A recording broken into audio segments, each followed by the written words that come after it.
Salam sejahtera semua pelajar. Hari ini kita belajar satu lagi kemahiran proses sains, yaitu mendefinisi secara operasi. Sebelum kita pergi lebih lanjut di buku teks kamu, kita tengok dulu apakah itu definisi secara operasi. Definisi secara operasi ialah kemahiran memberikan definisi tentang sesuatu konsep dengan menyatakan perkara yang dapat dilakukan dan diperhatikan.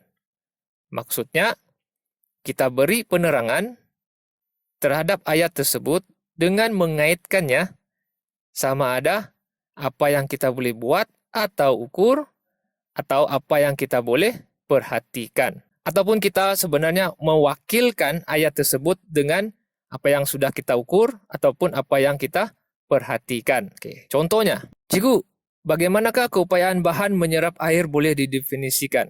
Maksudnya, dia mau tahu apakah yang kita boleh wakilkan ataupun bagaimana kita boleh menjelaskan bahan menyerap air ini. Jadi cikgunya pun jawablah, lihat air dalam bikar, apa yang dapat kamu ukur.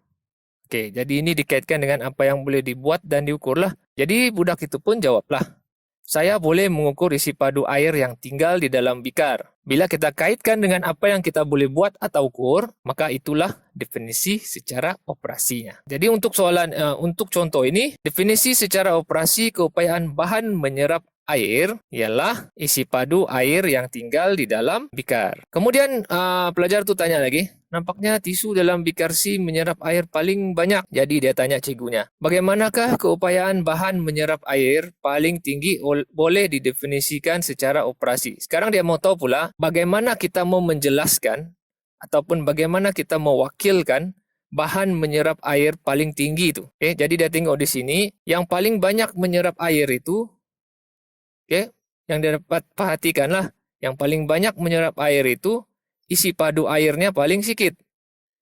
Jadi, kita kaitkanlah itu.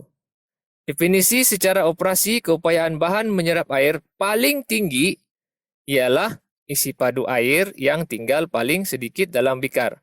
Maksudnya di sini, apabila keupayaan air itu menyerap paling tinggi, kita boleh wakilkan dengan isi padu air yang tinggal paling sedikit di dalam bikar.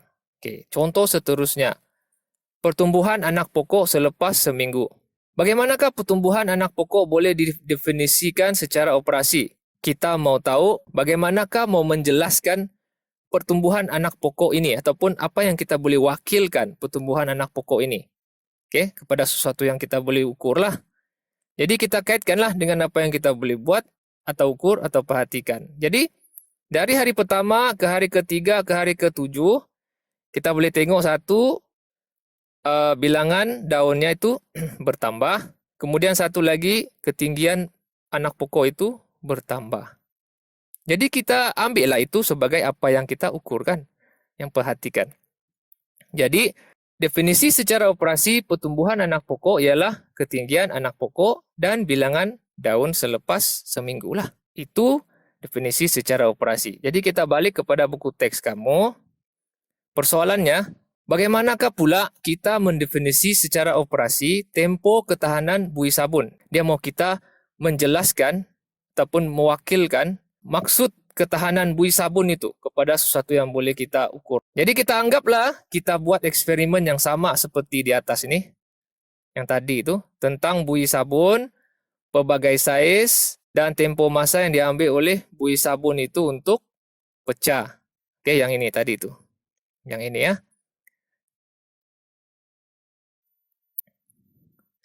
Jadi apa yang kita mau cari? Definisi secara operasi ketahanan buih sabun. Yang kita sudah belajar, definisi secara operasi ini berkaitan dengan apa yang dilakukan ataupun diperhatikan.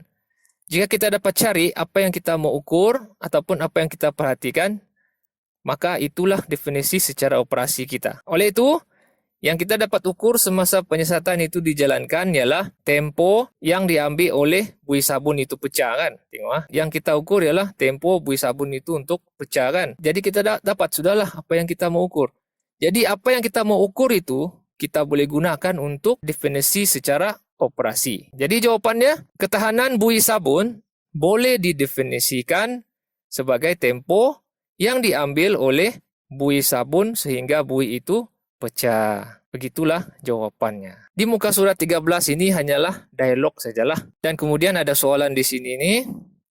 Apakah tujuan penyiasatan ini untuk menyiasat hubungan di antara kuantiti glycerin dan tempo yang diambil oleh buih sabun untuk pecah lah? Cikgu tolong jawab untuk kamu. Oke, kedua, apakah pemerhatian kamu apabila buih sabun dengan satu sudu glycerin ditiup dan dibiarkan beberapa ketika, buih sabun itu akan pecah dalam masa yang singkat? Oke.